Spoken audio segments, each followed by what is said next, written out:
So last week when I was delivering cakes, I managed to get myself a flat tyre. Fortunately, some very lovely strangers came and helped me change it, because I don't have the first clue on how to do anything mechanical.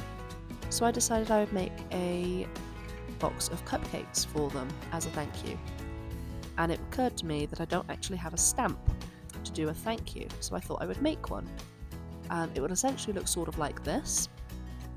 But I'm essentially going to jump into Blender, design myself some text, and then I'm going to apply it in Tinkercad to a couple of shapes that I'm going to turn into a stamp. So here I am in Blender, just putting the words together. I just type it out, choose my font, and once that's all written and adjusted and looks good to me, I extrude it.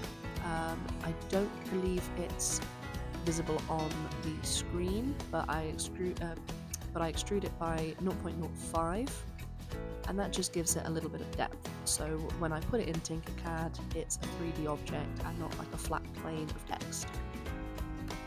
So this is me copying the text that I've already put together because I like the size, I like the font. It's just easier than typing it out and redoing it all. I just turn this one into a U, move it around, resize it, and I'm good to go.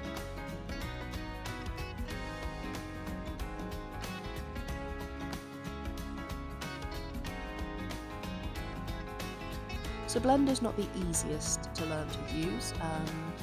This was a lot of hitting tab and going between, editing and whatever. But you can learn it fairly easy, or you can download STL files online, or purchase these stamps. People have got them all over Etsy. In fact, I think I'll be putting this on Etsy myself later. So I export that as an STL file, and then once that's saved, I can open it in Tinkercad and make a little stamp. So as you can see, I've made a little stamp. It's just two cylinders stacked on top of each other, and then I've taken the text, imported that, flipped it 180 degrees because obviously a stamp will be mirrored, and then grouped that into an object, exported it, and then opened it in my Anycubic slicer software, and that's it. It's ready to print. It looks good. It doesn't need any supports. It's just gonna take, I think, about 14 minutes. So I export that again and stick it in my printer. So it's just a simple little Anycubic. I've only had this for a couple of weeks, but I'm having a whale of a time making stuff with it. I'm going to try to show you a little bit of it printing, and please do excuse the state of my craft room. It's actually the tidiest it's been in a while, so that tells you more than I would like to admit on the state of my crafting. But here it goes. It like I said, it takes about 14 minutes, but I just show like a short little time lapse of it going. And once it's done, I pop it off the printing plate, and it's good to go basically immediately.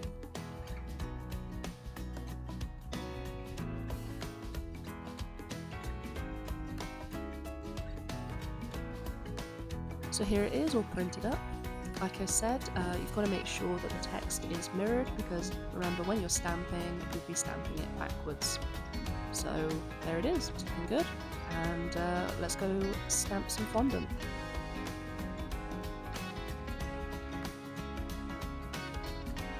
So I've rolled out a little bit of white fondant. I've just put down some corn flour like I normally do. That basically makes it stop sticking to the surface, sticking to the rolling pin, and it'll even actually help stop the stamp sticking in a minute as well. So I roll it until it's just a few mil thick. You don't want it too thin, or the stamp will basically press through. So yeah, about 5 mil thick. And I just give it a good stamp, and then with a little cutter, a little circle cutter, I come back and cut that out. Now you'll notice I kind of mess up this first one. It's a little bit off center. It's fine, it's just not ideal, so I do repeat this, I do this again. But as a test for the stamp, I think that worked, pretty dang well. It's a stamp, it works, that's great. So here I am trying again. Always stamp first and then cut out the shape. If you cut out the shape and then try to stamp, you'll probably line it up wrong, and you'll probably distort the shape. So stamp first, then cut it out. And these just go onto a baking tray into a cool oven, about 70 degrees, for about 15 minutes. So here are some cupcakes that I have pre-baked, pre-filled. They're just vanilla and jam. I've got countless videos at this point telling you how to make cupcakes, so go check any of them out and they'll give you the recipe. I swirl these with some white vanilla buttercream. I don't use any colorant. This is basically me. I just whip the butter until it's pale and fluffy, and then I add the icing sugar, and that gets it lovely and pale. And then here's the little icing disc. It's come out of the oven, it's cooled down, and it's hard now. It's rock solid. So I can apply this to the buttercream and start decorating these up. So I just take some gold sprinkles and apply them to the buttercream, and I don't film it, which is my bad, but I do take some edible glue, put 3 little dots on each of the fondant discs, and apply a couple of extras just to tie them in to the rest of the cupcakes.